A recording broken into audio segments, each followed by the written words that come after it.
We've already talked about the 4 steps in the data analytics process. So let's start going through the first step. But the first step requires that we have an understanding of the business before we can start developing questions. So let's see if we can start digging in.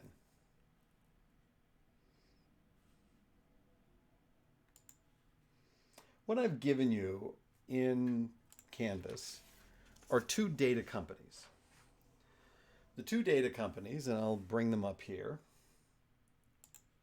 are from the Hub of Analytics Education. I apologize for my ugly face being on the front page, but let's go in and take a look at our 2 different companies.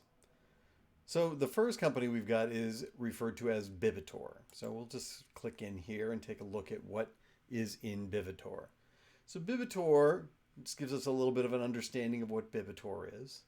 And you can get to the Hub of Analytics Education by going to hubae.org. That's hubae.org. You won't see any of the interesting things around data, exercises, and support materials, but you will at least see kind of the basic understanding of what Bivitor is. So Bivitor is a retail wine and spirits company with over 75 different locations. They sell wine, they sell spirits. And you have a lot of information that's available to you in Canvas. So there's a lot of support materials available for you.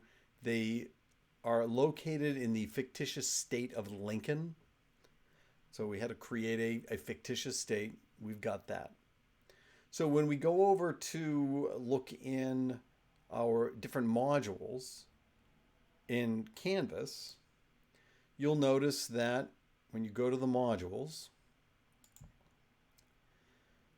you have their data sets for 2021, their data sets for 2020, and their data sets for 2019. So you've got 3 years worth of data. What we're going to spend our time on is looking at flowcharts and other documentation, just to get an understanding of the process. See, this is all the data, the 2019, 2020, and 2021 data. But we want to get a business understanding.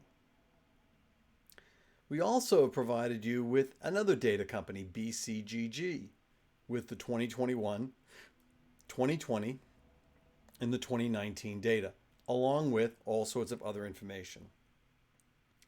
BCGG is one of our other data environments at the Hub of Analytics Education. BCGG is a wholesaler located in Worcester, Massachusetts, serving 75 plus customers in Massachusetts, Rhode Island, Connecticut, and Maine. Lots of interesting information around this as well. So just a little bit of a description of the 2 different companies, Bivitor and BCGG. And these are going to be the 2 companies that we're going to be spending time evaluating, understanding, asking questions, and then in Python, trying to come up with some answers to those questions and effectively communicating that. So let's go back to Bivitor and let's take a look at their overall flowcharts.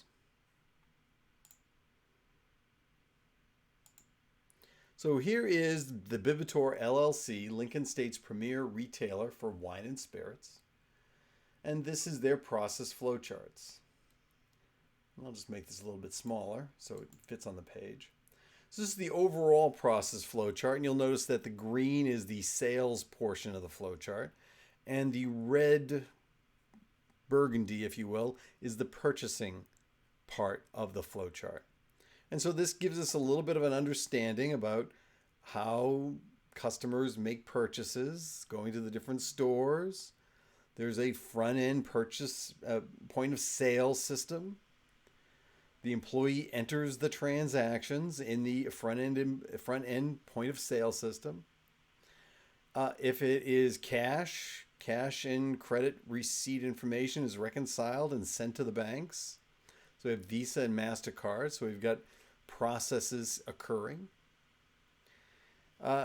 We have sales data is transmitted to the database at the end of the day.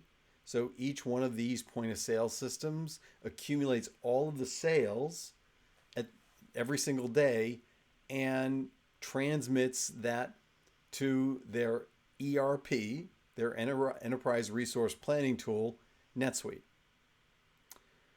So this gives me an idea about what's going on with the ERP. And then we have our purchases section down here. Just gives us a little bit of understanding about what's happening on a broad basis. But if we wanted to dig in a little deeper, we could just take a look at this is the purchasing flow chart. Make that a little smaller. Purchasing flow chart. Let's look at the sales flow chart. Here's the sales process flow chart. So this gives me a little bit more information. And we've got our swim lanes here. If you haven't seen flow charts before, here's our swim lane for employees, our swim lane for the manager, what the bank does, and what the credit card company does. So it tells me what's happening. We have a cash drawer, we sign into the point of sale system, process transactions, and we close out the end of the shift. That's the employee's responsibilities. Manager at the end of the day closing signs into NetSuite, reviews the inventory amounts and cost of goods sold. That's COGS. Also reviews cash and credit remittances. And then upon approval, automatically posts to the general ledger. So the manager has to approve the end of day closing before we'll go to the general ledger. And then over here, we've got the bank. The bank gets the deposit daily, and then funds from credit card transactions are deposited into the account. So if we have credit card transactions that go to the credit card company, those happen automatically and they get posted into the account. So the credit card company might take a few days before they process it. So this just kind of gives me a nice overview. If I wanted more detail, I can go and do a little bit of read through, and I recommend you do a little read through of their process manual. It gives a little bit more detail about what is happening. And here's the cashier manual point of sale system. And here's all the detail that's associated with that. So this gives you a little bit more detail about what's happening on a daily basis, including some screenshots of their point of sale system.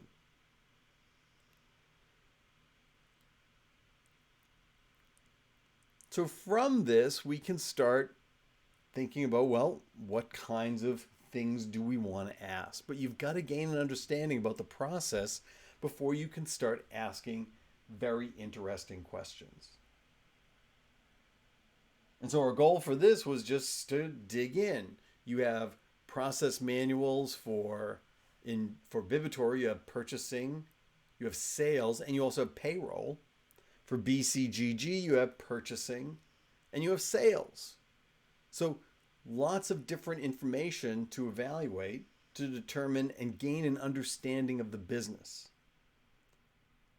And then from this gaining an understanding of the business, you can go through the process or start thinking about what kinds of questions you'd like to ask.